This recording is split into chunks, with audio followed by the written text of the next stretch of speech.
राज्य के स्वास्थ्य राज्य मंत्री चंद्रिमा भट्टाचार्य ने प्रधानमंत्री नरेंद्र मोदी के बंगाल दौरे की आलोचना की है। शनिवार को सिलीगुड़ी में एक पार्टी कार्यक्रम में शामिल होकर उन्होंने केंद्र पर तीखा हमला बोला। चंद्रिमा भट्टाचार्य ने आरोप लगाया बंगाली भाषियों को दूसरे राज्यों में खदेड़ा जा रहा है, केंद्र सरकार को आर्थिक रूप से वंचित कर रहा है। फिर भी प्रधानमंत्री बंगाल आकर बंगाली में बोल रहे हैं, वह एक प्रवासी नेता है।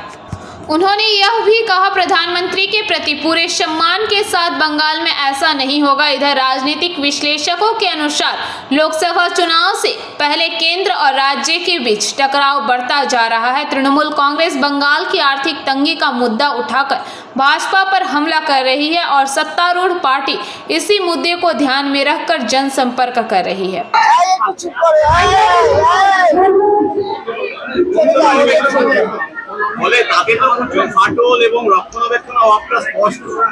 সেটাই প্রধানমন্ত্রী কি করলেন, মাননীয় প্রধানমন্ত্রী সেটা নিজের চোখে দেখুন।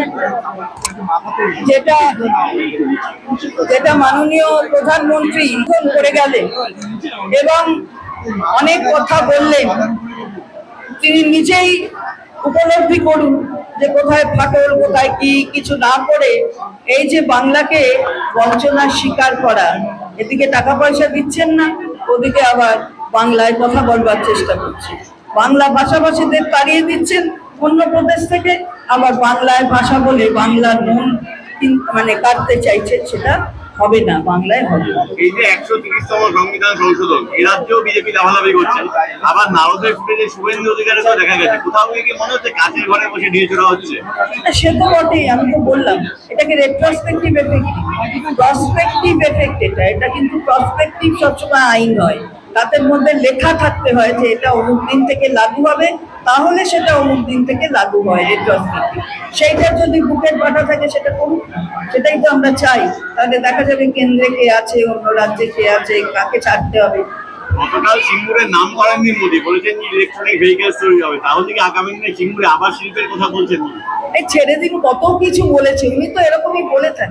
তো তা ওনার বলার এত জবাব দিতে হলে তো মুশকিল হয়ে যাবে, কারণ সবই ওনার বলা হচ্ছে ফাঁকা আওয়াজ। এসেছেন পরিযায়ী নেতা হিসেবে, মাননীয় প্রধানমন্ত্রী তাকে সম্মান জানিয়ে বলছি আপনি আসুন, দেখুন কতটা উন্নতি সাধন মাননীয় মুখ্যমন্ত্রী তিনি করেছেন এবং সেটা উপলব্ধি করে আপনি বারবার আসুন যান, তাতে বাংলার মানুষের মানসিকতার উপর কোনো প্রভাব পড়বে না। Bureau report, PBTV news.